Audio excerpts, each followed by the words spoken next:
ಚೆಲುವೇರ ಹಿಂಡಿನಲ್ಲಿ ಹೊರಬರುವ ನಗುವಿನಂತೆ ಕಿಲ್ಲ ಕಿಲ್ಲ ಕಿಲ್ಲ ಗುಸ ಗುಸ ಗುಸ ಲಲ್ಲೆಯಲ್ಲಿವೆ ಹೂಗಳು.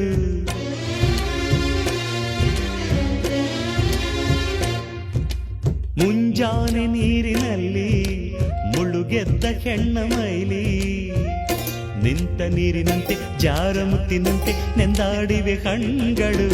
ಹೆಣ್ಣಿರದ ಭೂಮಿ ಹಂಗೇಕೆ, ಹೆಣ್ಣಿರದ ಸ್ವರ್ಗ ನಂಗೇಕೆ, ರಸಿಕನ ಬಾಡಿಗೆ ಚೆಲುವೆಯೇ ಹೋಡಿಗೆ ಎಂದನೊಬ್ಬ ಮಹರಸಿಕ. ಅಂಬರವೇ